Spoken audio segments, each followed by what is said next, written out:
Good evening, ladies and gentlemen of the radio audience. Station WOR, L. Bamberger and Company at Newark, New Jersey. This is WAAM, 1 Bond Street, Newark, New Jersey. This program has come to you through the National Broadcasting Company and associated radio stations.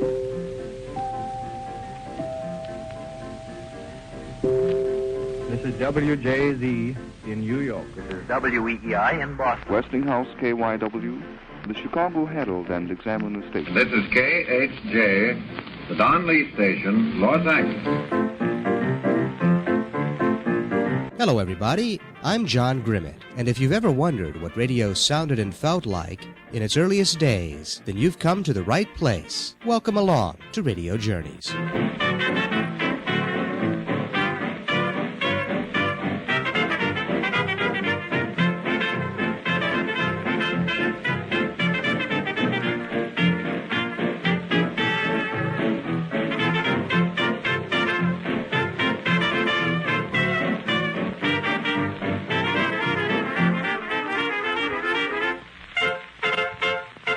You know, it is one of the great pleasures of this hobby to be able to take a look at old newspaper clippings. I do this thanks to newspaperarchive.com.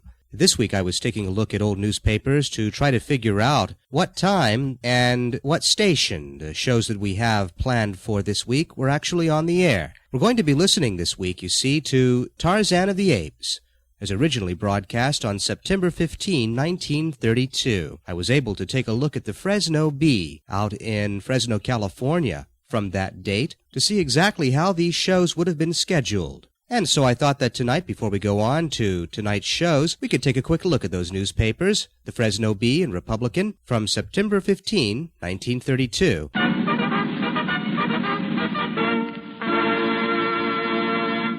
Now, it's quite interesting, actually. One thing I didn't realize was that KNX, as well as KHJ, both in Los Angeles, were both carrying Chandu the Magician. KNX had it scheduled for 5:45 p.m., while KHJ carried it at 7:30 p.m. Now, KHJ was the originating station for the program, the original producer. Now, in addition to carrying Chandu the Magician, KNX also carried two other shows that we'll be featuring tonight on Radio Journeys. As I said, at 5:45 p.m. they carried Chandu the Magician, and at 6:30 they carried The Misadventures of Si and Elmer. And Tarzan of the Apes was scheduled for 7:15. Now, all of these shows actually, especially Chandu and Tarzan, were carried on numerous stations around Central and Southern California. Evidence for that is provided by the Fresno Bee. Up in Fresno itself, both Chandu and Tarzan would have been heard over KPO in San Francisco, as well as over Fresno's own KMJ, which was the Fresno Bee radio station. Quite widespread, these syndicated shows of the day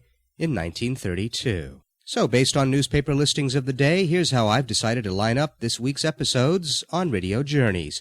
We're going to start with The Misadventures of Si and Elmer, as broadcast over KNX, although we don't really have a specific date for each episode of Si and Elmer. And then after that, we'll have Tarzan of the Apes, also over KNX.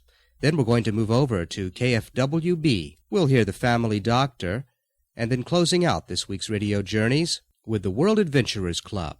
And Family Doctor will be episode number 33, in which the good doctor gets involved in some politics. And the World Adventurers Club with yet another great title, The Land of the Black Hand.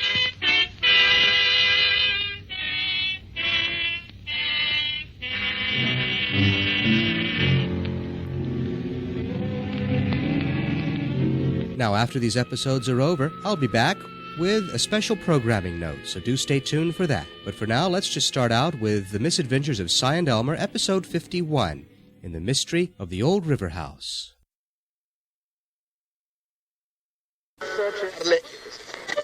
This is KNX Los Angeles, the voice of Hollywood.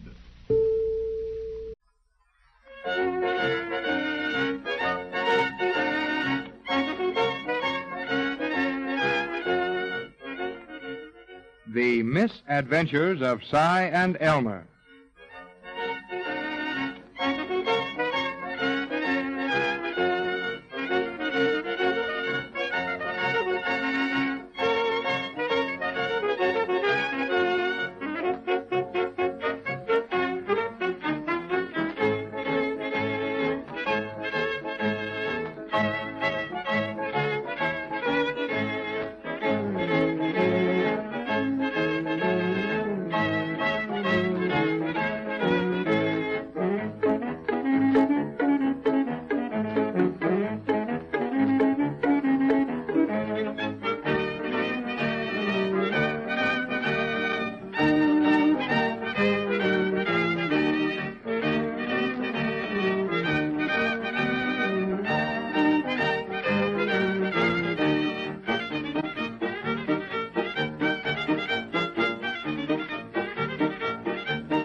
our correspondent school detectives are looking for evidence of a suspected smuggling gang at Steve's big old river house.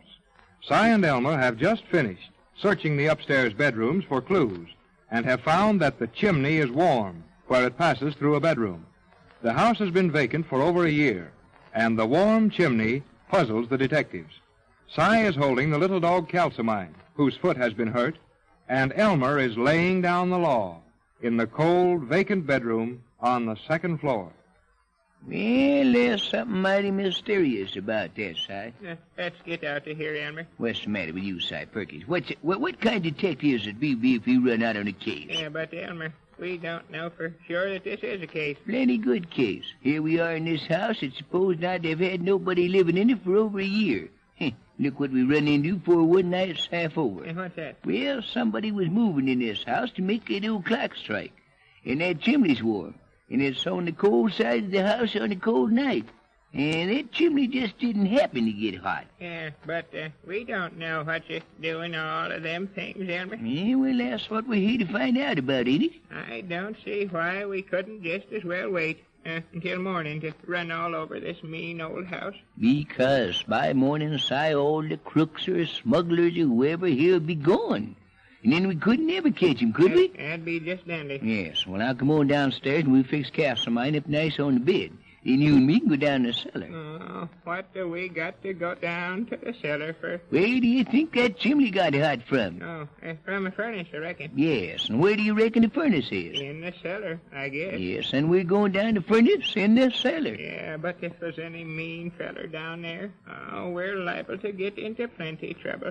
Mean other feller's going to get into plenty trouble. Now, just a minute, Elmer. What do you want? Well, the sheriff said for us to watch that mailbox out on the gate. Well? And when the next package was put into it, we was to keep watching it until somebody tried to take that package out. Then we was to catch that feller and hang on to him for the sheriff. Yes, I know all that, Si. But what's that got to do with us not catching somebody here tonight if we get the chance? Sheriff said to catch a feller without no evidence wouldn't do no good. Now, look here, Si, look here. Yeah? This is supposed to be an empty house, ain't it? Yeah, I know it. Ain't no empty house. Got to find a furnace. I know that. And I'm going to find out who's down that cellar. I don't need no evidence to show me that somebody's doing wrong if they're living in a cellar of an empty house. I guess you're right, Elmer. I ain't never been wrong since I was 6 years old. Well, let's do something. Calcimine is a-getting awful heavy. Yes, all right. You go right on holding him just same. If you got your front paw caught in the door like he did, you'd be hollering for a week, maybe a month. Now, get on downstairs. I'm going to take time enough to eat one of them there sandwiches and drink out of that bottle of coffee when we get back down to that bedroom. Now, look here, Si. You can't do no eating or sleeping or fainting till I get this thing figured out. You hear me? Wait a minute. That ain't the way to go. It is so, Elmer. Here's the top of the stairs, right here. Now, that's funny. That room we just come out of weren't nowhere near them stairs when we went in it. I know it. Oh, shucks. Guess that room never moved, but... Well, I wouldn't be too sure about that, Elmer. Here's the stairs, right ahead of us. We're going down them then. I just don't kind of like the looks of this thing. Say, those stairs is awful steep, Elmer. I didn't notice they was so bad coming up. Well, you just step quiet so you don't make a sound. And don't fall down them stairs, neither. Oh, I got more than I can handle with the dog and the flashlight. I'm afraid I'll fall. Well, if you got to fall, go to it. But be sure you turn over on your back when you hit the bottom side, so Calcimine will be on top of you. Oh, Elmer. If you fall on my genuine dog's pedigree, I'll kick you back up the stairs. Yeah, but both my hands is full, Elmer. I can't hang on to the railing at all. Wait a minute. Stop right where you are, Si. What's the matter, Elmer? Did you see something? It ain't what I see. It's what I don't see.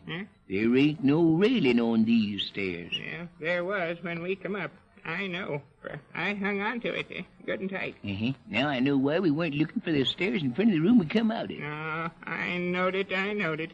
Somebody has moved them stairs, ain't they? Certainly not. But there's two stairs in this house. And this ain't the stairs we come up. Yeah, we can get down them just as good, can't we? Yeah, we could, but we ain't go to. Why not? Well, we know that them other stairs come out in the hole right by the door of the room we got a bed in, don't we? Yeah. But we don't know nothing about where the bottom of these stairs is. Oh, well, what can we do, Elmer? We're going right over to them other stairs and go down them. For all we know, there might be plenty of trouble waiting for us at the bottom of these here stairs. Do you reckon we can find the other stairs? Yeah, we're going to make a right smart try at it. Come on now, Si, and hold that dog careful like. Elmer, you could hold a flashlight and a gun too, couldn't you? Turn your flashlight down there, so and shut up. Oh, I'm a-getting awful tired, Elmer. Well, I ain't getting no rest either. Now, come on, start walking. We're lost, Elmer. We won't never find them other stairs. Oh, shut up, Si. There we are. Right over there. It's the top of the others. And where about? We're right over there. Can't you see nothing? No, not much. You couldn't with them darn old eyes. No, never mind eyes. Well, now hold that light steady and don't fall on the dog. I'm scared of them steps, Elmer. Si, if you don't get down there, I'll kick you down.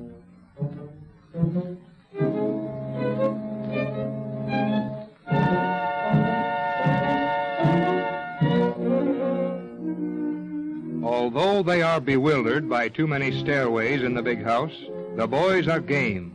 We see them go into their bedroom, safely down the stairs.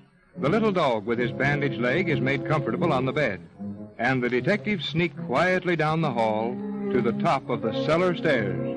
They are ready to start down into the black, cold cellar. Si is in the lead with a flashlight, and Elmer holding his gun over Si's shoulder.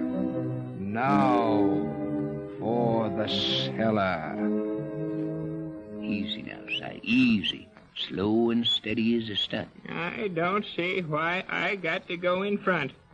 If we was doing anything that was any fun, you'd make me be the hind end. You got to be in front with the light, you darn fool, so I can see where to shoot if we have any trouble. Yeah, but I'd get shot at first. Well, that's the chances you got to take when you're detecting on a mean case. Oh, what chances are you taking? Yeah, I'm taking all of them. I'm doing all the thinking, ain't it? Yeah. You know it wouldn't do for me to get shot. I got to be alive to do that thinking I was talking about. Oh, skitter blidger gibbet.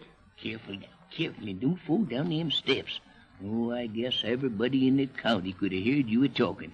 Go down the steps quiet now, will you?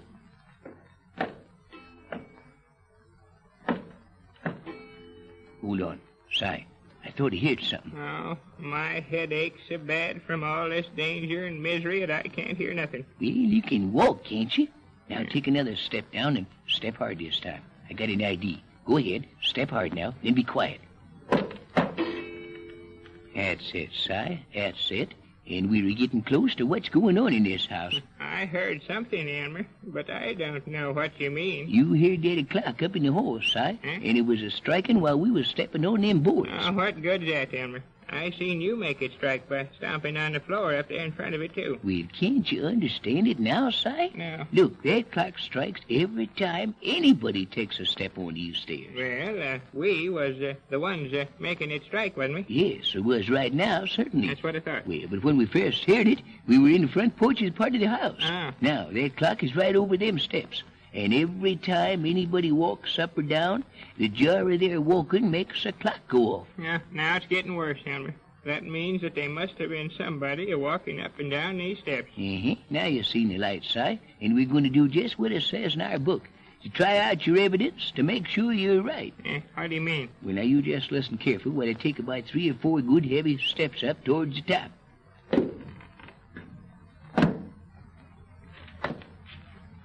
Well, I didn't hear no clock that time, Elmer. Well, me neither. And I took 3 good hard steps, too. Yeah. We'll try again. Now, you hold right still there, and I'll come back down to you and listen close.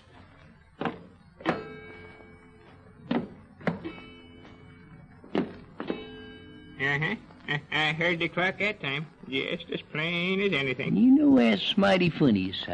I'm going to try it just once more time. Now, taking them steps up again.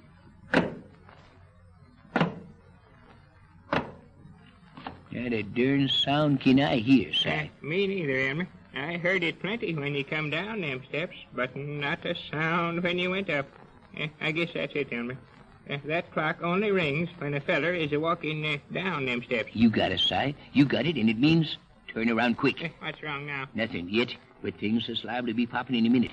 Keep that light a-showing down the cellar, and don't take it off the bottom of them steps. Yeah, what makes you so nervous all of a sudden, Elmer? Well, if you was thinking the same thing I am, your hair would be standing straight up through your hat. Was it something about these cellar steps and the clock? Yes, just what it was. Now, look here, Si. Keep your light on the bottom of them steps while I'm a-talking. Yeah. We made that clock strike by stopping on the steps, didn't we? Yeah, of course we did. Yes, but that clock wouldn't strike when I tried walking up the steps, would it? No, Elmer. It only struck when you come down. Now you're getting to it. We heard that clock when we was way upstairs, didn't we? Yeah. Then we come right down to the front bedroom, and then right down here. Yeah, I know all that, Elmer, but Yes, and if we heard that clock then, Si, somebody was a-walking down these same steps. The clock don't ring going up, so he must have been coming down here. I guess that's right, Elmer. Oh, but what makes you so scared all at once? That clock was rung by somebody going down them steps just a minute ago. Don't you see it, Si?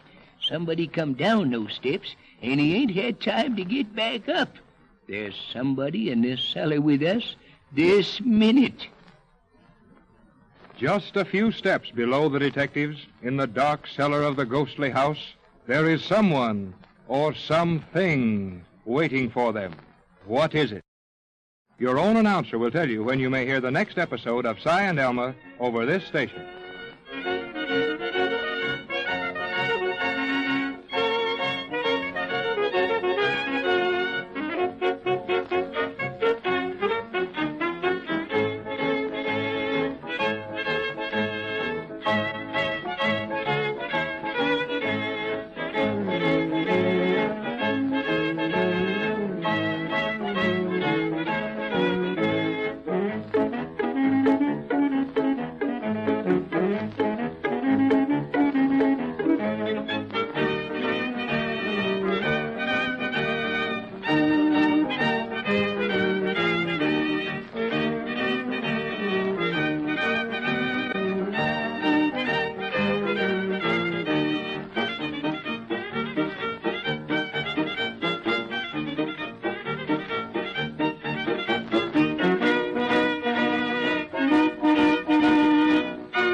This is KNX Los Angeles, the voice of Hollywood. Tarzan of the Apes, brought to you out the pages of Edgar Rice Burroughs' famous book. Tarzan lies unconscious on the ground. Sabor sees a lithe, hairless body innate and motionless before her. Crouching, snarling, her lean haunches gather beneath her back arches for the spring, her jaws gaping to reveal her yellow fangs. Merciless hatred for the thing which lies so helpless in front of her gleams from her baleful yellowish eyes. Poised, tense, crouched for the leap, the lioness waits for some movement, some motion which will send her hurling upon her victim. There is a moment of silence, a tense moment, a moment in which furious death waits to execute its grim mission. Poised, waiting. Slowly, Sabor's animal brain connects the presence of her cub with Tarzan. Hister was devouring the cub. Tarzan fought Hister. The cub is safe. Slowly, suspiciously, the great beast relaxes. The hair on her short mane gradually lies down, and her tensed haunches straighten. Slowly, very slowly, she advances toward Tarzan's limp body. Snarling deep in her throat, she stops, showing this strange creature lying so still before her the deference of fear. Cautious, ever ready to crush the life out of the thing with a mighty paw should it move, she advances closer and closer, step by step. Her sharp, pungent breath is hot on Tarzan's neck. Sabor sniffs. The thing has a strange scent. Not the scent of an ape. Sabor is puzzled. Tarzan stirs, moans a little in his unconsciousness. Sabor leaps back, snarling, her powerful paw raised to crush the head of that strange creature. Slowly, she puts her foot back on the ground, circles Tarzan, and without further ado, trots away, urging her cubs before her.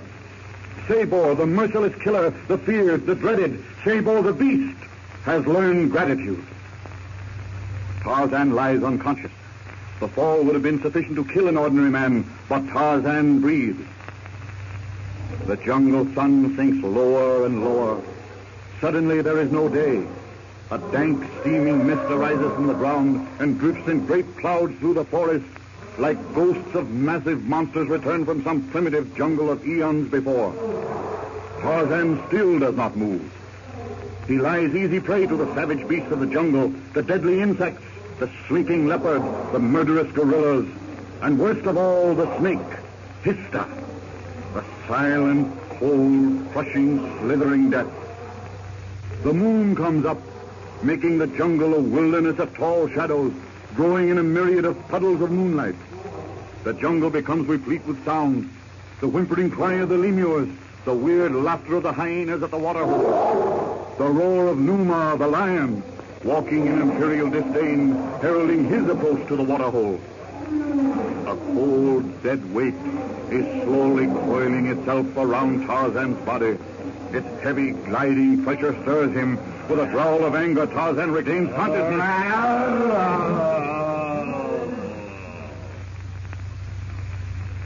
The small steamer, bearing our passengers and a mutinous crew, steams down the golden path laid by the moon, off the sea, on the West African coast. The same moon which shines down upon the inert Tarzan, his cousin Clayton could see if he chose to look through a porthole of the ship's salon. How closely related, and yet how far removed these two. Tarzan, the ape man, and William Cecil Clayton. The four in the salon, Jane and Professor Porter, Clayton and the captain, discovered that they're locked in. The crew is mutinied. Newton, the seaman, has informed the captain. Newton leaves. A scream is heard. It's his. Grabbing the two automatics, the captain and Clayton rush to the door. It's locked. We're barred in. Oh, what are they doing to that poor man? There, dear. Everything will be all right. I'm afraid it won't be all right. This is mutiny. We can't stand here and let them torture that man this way. Open the door. Open it, do you hear that? I won't stop him. I can't stand here and listen to that. I'm going to try and shoot the latch off the door. You'll do nothing of the sort. I'm captain here, and as long as I am captain, I'll be obeyed. Understand that. We've a devilish grave situation. This is mutiny. If I can get them to open that door of their own will, we have a chance. If I can't, we're better off in here. I'd suggest, Mr. Clayton, that you leave the matter entirely in the captain's hands. Sorry, Captain. Not at all. Miss Porter. Yes, Captain. You will find in the top drawer of my desk a small jade green bottle. Its contents are deadly. I hope it proves to be a souvenir of an unsuccessful mutiny. You don't think, Captain, this will be necessary? This crew is the scum of Port Said. And Port Said, my dear Clayton, well, you've seen it. I found the bottle, Captain. Thank you. Isn't there some way that we can placate these mutineers, Captain? If it's money, why, I have a little... And I have a great deal. See if you can buy them off. If they take the ship, everything on it is theirs anyway. Yount, my first mate, is in back of this, and Yount is no fool. Rather an intelligent fellow, in fact. I've had several conversations with him. Seems rather interested in archaeology. You'll stand away from the door, Miss Porter. Thank you. Mr. Yount! Mr. Yount, do you hear me? Yount! Yeah, I heard you, Captain. Come here and unlock this door. And get shot down? Oh, thank you, Captain. Throw those two automatics. They're in your desk out the port first. Are you presuming to order me, Mr. Yount? You'll lose your papers for this. My papers? You're on the high seas now, Skipper. Not at the Admiralty. My papers, they've been changed, Tracy. They're captain's papers now. You're mad. This is mutiny. Do you realize what that means? Yes, and you'd better realize, too. Throw up those automatics on the deck. I'm not asking you. I'm telling you. And I'm telling you, Mr. Yount, that I'll see this ship run aground in Hades before I'll take orders from you. Yeah? Well, we'll twist the bloody arms off of your nosy man Newton here and throw him over the side. If those guns aren't thrown out on the deck in exactly 1 minute. Oh! Throw them out, sir! Throw them out, please! Just throw them out! Oh, Captain, throw them out, please! Please throw them out! There goes mine. All right. Now, where's the other one? Well, I guess they've got us there. Did you take the clip out of that automatic before you chucked it out, Clayton? No, I didn't. Not very clever of you. Well, here goes. You're learning to take orders readily, Captain. Come in here. Oh, I just happened to think. Quick, Father, give me that map. Why, yes. Where did I... why, here it is. Tango, you and Gates watch this door. If either the ex-captain or any Let him be passing and start to eat. I savvy, Tapo. Well, Tracy, it seems... You dirty cad, you. Shut up, Clayton. I won't shut up, but what? You killed Clayton. Stand back there, all of you, or I'll start blasting. That's just to show you how this ship is going to be run from now on. Only next time, I'll use the business end and not the butt of the gun. I wouldn't be surprised if you'd killed him, Yonce. It doesn't make a great deal of difference, Tracy. Now, to you, it doesn't.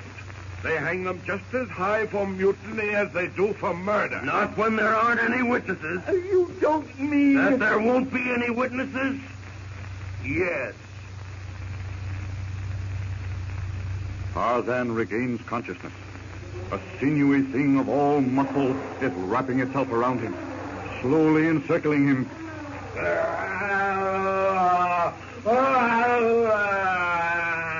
He voices the ferocious cry of a battling beast. The contracting length wound around him tightens. Tarzan struggles.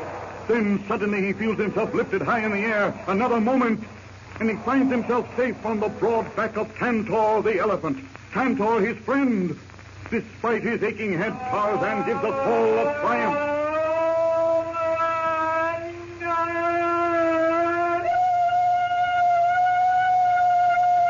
Tantor, the great beast of the jungle, whom even Sabor fears, hears the call of his friend. The wise beast knows that all is well with the white ape upon his back. Tantor is happy too, for Tarzan is dearer to Tantor than all else in the world.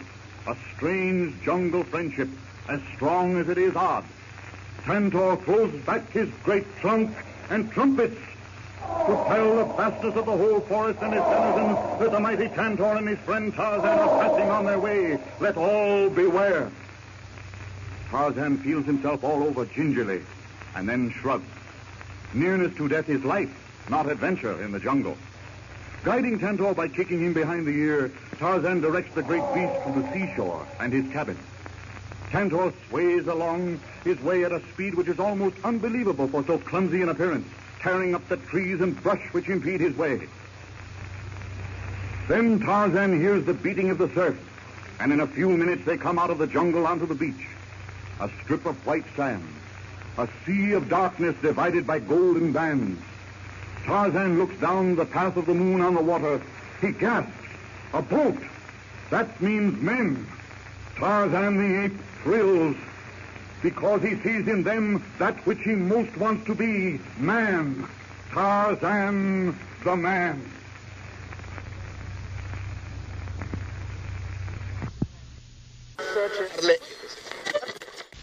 This is KFWB, Warner Brothers Motion Picture Studios in Hollywood, California.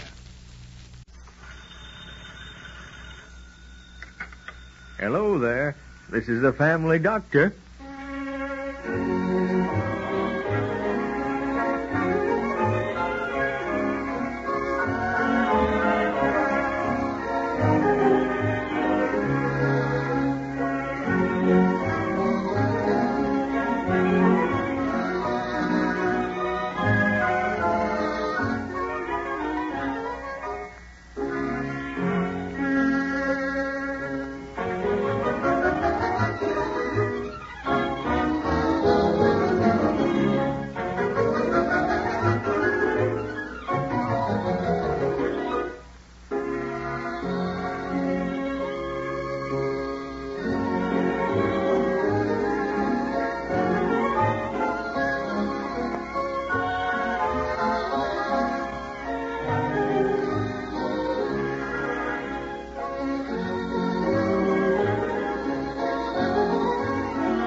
Well, Rip Bliss. Well, how are you, Rip? Howdy, Doc Adams. Oh, I'm pretty good, I reckon. Kind of nervous, though. Nervous? Why? Well, if you was running for mayor of Titterton, wouldn't you be nervous, wouldn't you? Nervous? I'd be crazy. Well, what have you got on your mind, Rip? Well, I'll tell you, Doc. Have you heard that I'm going to have a political rally tomorrow night? Yes, I heard that. over at the PDOW Lodge Rooms, isn't it? Yeah, that's what it's going to be. And, Doc, I want you to come over and introduce me. Introduce you? Why, Rip Bliss, what are you talking about? Everybody in Cedarton knows you. Well, yeah, I suppose I do, but I understand that all good, well-regulated political rallies has to have somebody to introduce the main speaker, which is I. Oh, I see. Well, all right, Rip. I can't see any harm in that. Oh, Doc Adams, that's mighty nice of you. I should say it is. With you introducing me and you up there on that platform, I think I'll have a mite more confidence than I would have had otherwise. Of course, Rip, I'm not saying that I'm going to vote for you in the election or whether I'm going to vote for Mayor Trowbridge again. Well, no, I know you ain't, but that's up to you. All I want is that you should be there at my rally. All right, then, Rip. I'll be there.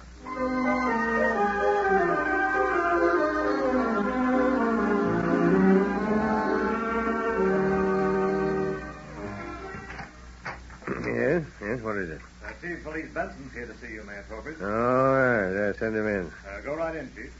Thanks, Wilbur. Good morning, Your Honor. Sit down. You have something on your mind, Mr. Mayor? Something on my mind? Of course I have something on my mind. Who are you going to vote for in this election, Bill? Who, me? Oh, well, you, of course, Mayor Trowbridge. Yeah, well, you'd better, because I'm going to be the next mayor of Cedarton again, sure. If you give me any cause to think that you're voting for that nincompoop Rip Bliss, you'll be back to digging potatoes like you was when I made you chief of police. Oh, now, Mr. Mayor, I sure hope you wouldn't think I'd do a thing like that. No, sir. Not William Quincy Benson. I'm loyal to those as is my friends, and I'm a friend in need, as the feller says always. Yes, sir. All right, then. Now, Bliss is having a meeting over at the lodge rooms tomorrow night. Yeah, so I've heard. Well, you and me's going over there. Huh? Why, you going to attend Rip Bliss's rally? Yes, I am. There's a few questions I want to ask Rip, and after I ask them, I think those good citizens of Cedarton who'll be attending his meeting will realize mighty quick that Rip better stick to selling groceries and leave the the statesmanship to me. Yeah, I understand, Your Honor, but what do you want me there for? You ain't backing out on me, are you? Who, me? Oh, no, sir. I'll be there all right. You bet you will. Yes, sir. Well, that's a good one, all right. Well, what are you laughing at? Who, me? Oh, nothing. Well, then shut up and get out.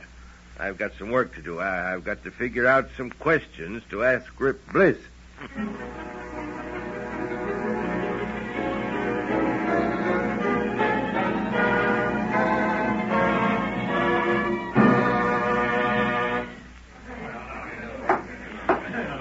Ladies and gentlemen, citizens of Cedarton, it is my distinct honor to present to you a man who really needs no introduction. So, without further preliminary observations, I take great pleasure in bringing before you one of the two candidates for mayor in the forthcoming election, Mr. Rip Bliss. Listen to them, the fools. Wait till I get through with Rip, and then they won't yell so loud for him. My friend? Pardon me. My friend, in coming here before you tonight, I want to lay before you the platform on which I'm running my campaign. What are you going to do about taxes? What? Oh, taxes. Well, I'll get around to that item a mite later. Yeah. Now, first, I want to take up the subject. Are you going to see to it that the new high school is built? Huh? High school? Well, now, I had thought to mention that a little later on, but now that the subject's been brought up by our mayor, I'll talk about it right now. I'm for the high school. Yeah? Well, how is the city going to pay for it? As I say, I'm for the high school. I believe Cedarton should build a new high school right away. I believe it should have all the latest equipment to teach our youngsters. Answer my question. How is Cedarton going to pay for a new high school? Pay for it? Well, naturally, Mr. Bliss. A building costing $25,000 has to be paid for. Now, how are you going to propose to liquidate that debt? Well, of course, that's really got to be taken up later by the city council, but if I was going to make any recommendations, I'd suggest that a new tax... A new tax. May I be allowed to read one paragraph from a piece of your campaign literature, Mr. Bliss? put out by our very good friend, the editor of the Post-Bugle, Mr. Amos Day. And now you listen to me, Mark Trowbridge. I've stood for about enough of your sarcasm, and I don't have to stand up here and answer any more of your fool questions. And what's more, I've started out to conduct this meeting peaceably and quietly, and if you can't sit there and listen to what I've got to say, you can get out of this hall. I've raided it for tonight, and by golly, I'm going to run this meeting the way I want to run it. Now, you get out!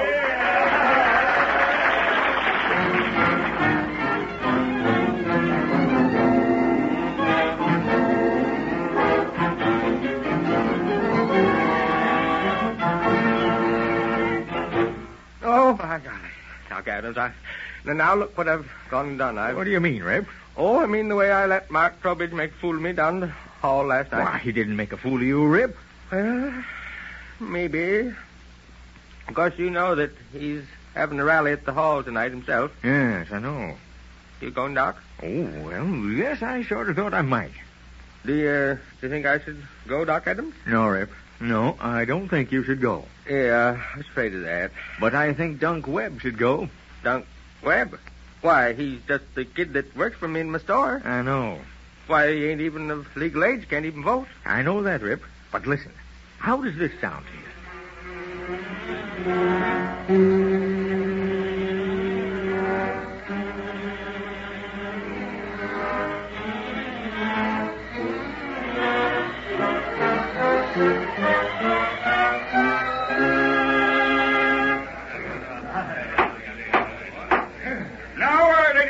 As Chief of Police of the fair city of Cedarton, it is my honor right now to introduce to you the man who for 4 long years has held the high and mighty office of mayor of our town, who is here to appeal to you for your votes to save Cedarton from the scrap heap. Friends, I give you our honored friend, our loyal comrade in arms, our esteemed mayor, Mark Trowbridge. Thank you, my friend. Thank you. Last evening, as many of you know, my opponent held forth in this very same auditorium. At that time, with his permission, I had the rare privilege of asking him a few questions. Among the questions I asked him was this: what are you going to do about taxes? Did he answer that question? No. Then I asked him a most pertinent question concerning a subject which is very near and dear to the hearts of all of us at this time. Are you going to see to it that the new high school is built? Was he able to answer that important question? No. Then I asked him how Cedarton was going to pay for the new high school. Was he able to answer that one? No. He mumbled something about referring the matter to the city council, or something about a new tax. A new tax, indeed. Now, I'll tell you how to pay for that new high school and not raise taxes 1 mil for the next year. How are you going to do it? Cedarton will have its new high school, all right, but we're going to float a bond issue. Now, do you suppose Rip Bliss has ever heard of a municipal bond issue? Mr. Bliss, as we all know, is the proprietor of the largest grocery store in Cedarton. And no doubt he knows all about soap and vegetables and meat and staples and... Mr. Trowbridge. Well, what is it? What are you interrupting me this way for? Mayor Trowbridge, do you know who I am? No, of course not. Why should I? Not run along. But, well, I'm Dunk Webb. I deliver groceries for Mr. Rip. Bliss. Yes, I see. What is it you want? Well, I've got a bill here for $72.50 that you've owed Bliss as grocery for 5 months. What? How dare you, you little meddlesome... Can you give me the money, Mr. Trowbridge? Oh, this is an outrage. Of course I can't give you the money right at this moment. Mr. Bliss and me, we was wondering if you thought you might raise a bond issue to pay this bill. You see, it's only $72.50. This is awful. This is an outrage. Benson, do something about this. I'm ruined. Benson, where are you? Benson, where's my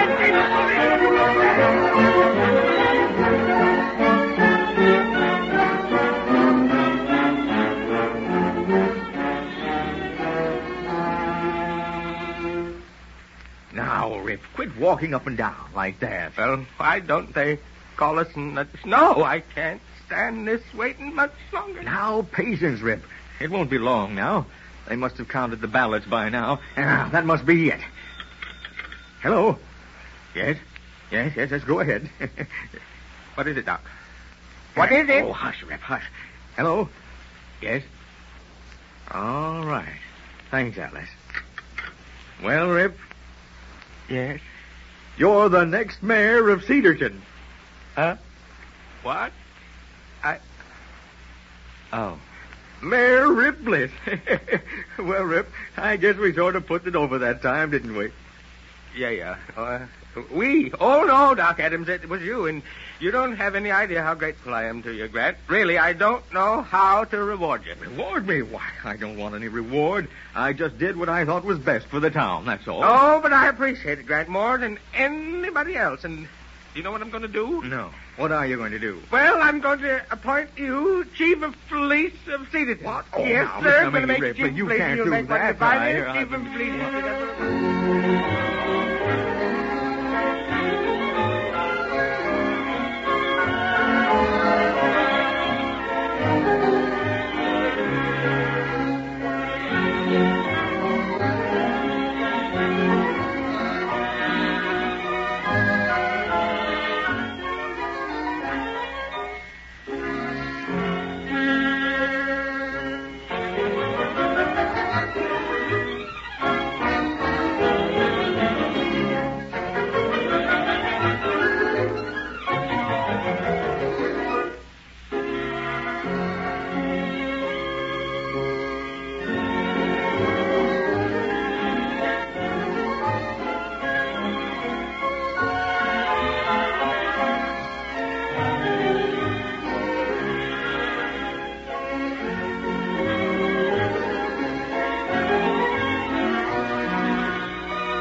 This is the family doctor. I'll be in to see you again right soon. Goodbye. This is KFWB, Warner Brothers Motion Picture Studios in Hollywood, California.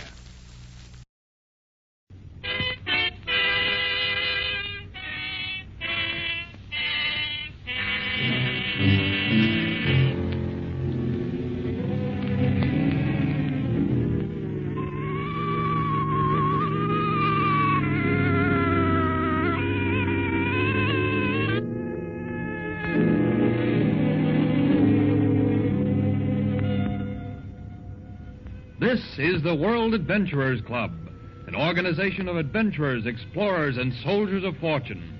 We bring to you hair-raising and breathtaking tales of exploits, come from strange lands among strange people. We open the meeting with the quartet. Some think the world is made for fun and frolic, and so do I, and so do I. Some think it well to be all melancholic, to find and sigh, to find and sigh. But I love to spend my time in singing some joyous song,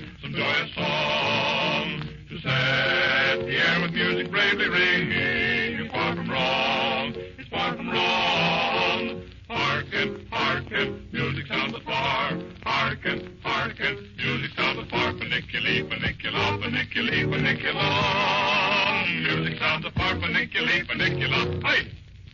Gentlemen, the speaker of the evening will be a member whose life has had all the glamour of an adventurous novel and the additional attribute of truth. May I present the eminent criminologist, Professor D'Agostino. Gentlemen, you have honored me by assuming I might have an interesting story to tell you this evening. We know you, Professor. Yes, tell us some strange adventure. Yes, in a strange land. Perhaps I could not tell you of a land stranger than my own. Italy, eh? Yes, at least a strange town of my land, the inhabitants of which were to the last man disciples of the once dreaded mafia. Oh, called the Black Hand, wasn't it? Yes, the Black Hand. The real organization title was La Camorra, invented by a Spaniard. The name Camorra means to obtain by force, graft. Oh, they were definitely organized? Yes, and it took tireless years of work to check these vultures and buzzards who preyed only on their own people, the Italians. Indeed. Well, they were wiped out, weren't they? Yes, by the Iron Man of Italy, Benito Mussolini. Oh, the dictator, eh? Yes, he heard and heeded the cry of outraged Italians who begged to be saved from these extortionists. Tell us the story, Professor. Yes, go on. Well, the Camorra had squirmed its slimy way around the world in a maze of spectacular misdeeds, from murder to petty larceny, all directed from Palmyra, the headquarters, by an evil half-breed, one Capellani. Gentlemen, tonight I take you into the midst of the infamous organization, rubbing elbows with the Black Handers. Listen. Be quiet. Meet the notorious Capellani.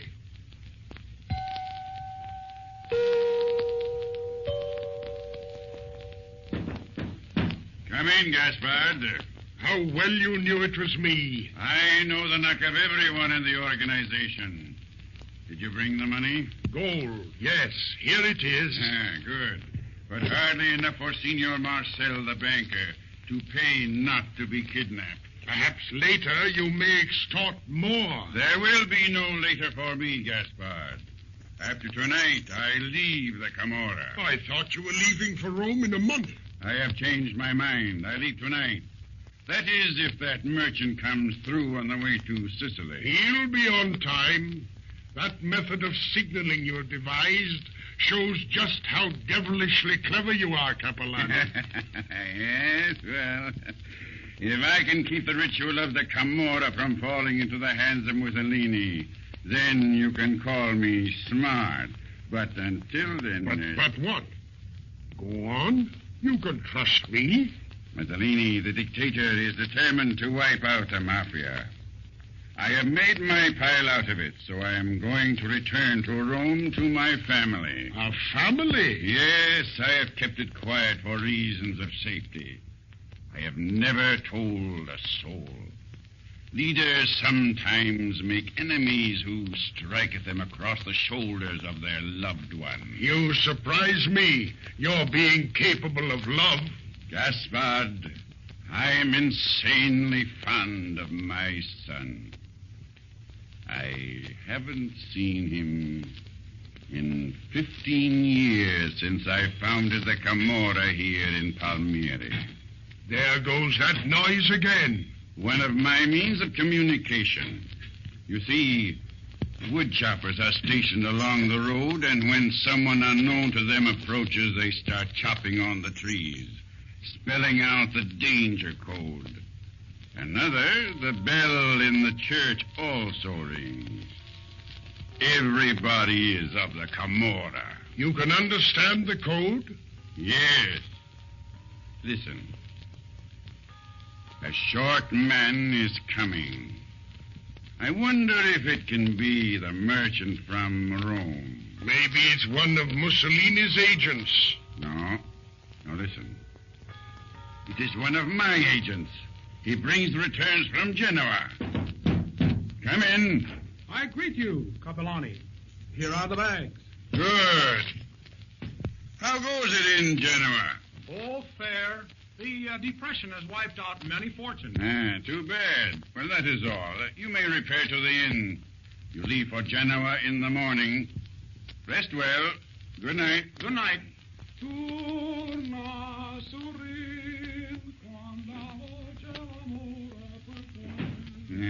Singing reminds me of home. My son. He was a great singer. The song Angela Mia, that was his favorite. He sang to me for hours. Well, let's hope that you'll see him soon. Well, let's hope so. There's the train from Rome, pulling into the station. Yes, soon I will know whether the rich merchant with the gold is on the way to the inn to be robbed and Murdered. This is a queer business I'm in. Yes, very queer. Listen. The station agent telegraphs me. The rich merchant has started toward the inn. When will they rob him? Maybe on the road. Maybe they will wait until he goes to sleep tonight. He carries a black bag. The money? Yes. He's supposed to meet another merchant here. The Camorra is the merchant he will meet. How do you get a line on these rich merchants? Our Rome headquarters arranged it. This man is the agent for a Rome wine merchant. He plans to buy the crops of the wine farmers at Sicily. Come in, Francesco. Chief, the merchant is coming down the back road. Shall we wait until he goes to bed at the inn, or... Use your best judgment. Strike while the iron is hot. Is this merchant strong or weak, young or old? About your size, your build. About 20 years younger than you, but looks much like you. Enough to be your brother. Very, very good looking. Flattering your chief, eh? Francesco, you devil. Here is gold for your compliment. Now get out. Attend to the merchant. Let there be no slip. My tools are sharp. There'll be no slip. Oh, it will be over quick. A devilish fine fellow, Francesco. A wizard with a knife. Yes, he looks it. Listen. The merchant sings before his death. Francesco is trailing him. That song, your favorite. Your son sang it, didn't he? Yes, Angela Mia. My son sang it to me. Wait. The merchant came from Rome? Well, no, it couldn't be. Capellani, the merchant looked like your son. Francesco said so. Sacradio! Could it possibly be my own son? Good heaven, do not let this happen. Pray, Gaspard, that this merchant is not my own son.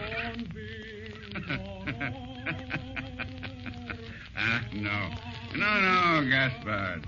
Do not pray. It couldn't be. The song has stopped. Francesco has cut his throat. Oh, it couldn't be, my son. You're trying to frighten me, Gaspard. Capellani is not easily frightened. Oh, it couldn't be my own son. God plays queer tricks. Only the ignorant and the weak think there's a God. It is over, Chief. One stroke of the knife. Francesco never slips. Here is the valise. Oh, heavy, too, with gold. Gaspard, look at the name on that valise. What is the name? Antonio Capellani. My firstborn. Antonio. What is the matter? You have killed my son. Not I. It was the Camorra. They hated you. They knew you were getting out. They trapped your own son. Francesco! You wizard, draw your knife. You shall fight me. You kill the son. You'll have to kill the father. As you will. Francesco will fight. Fight for the Camorra. Francesco, come on. Try to kill the father. On guard, Capellani. My knife is sharp. I'll kill you, Capellani.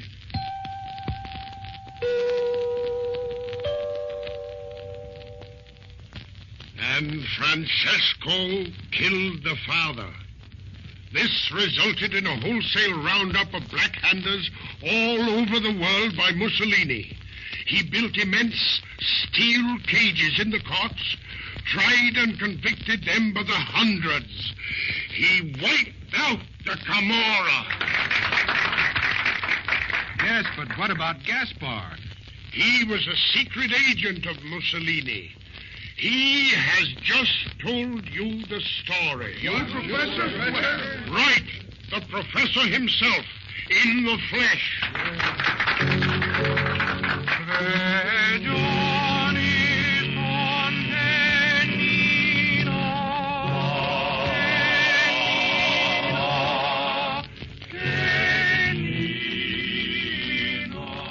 And now, folks, the World Adventurers Club bids you adieu, bringing to you soon again a distinct surprise, a strange but pleasant adventure in a strange land.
The World Adventurers Club as broadcast over KFWB Los Angeles sometime in 1932.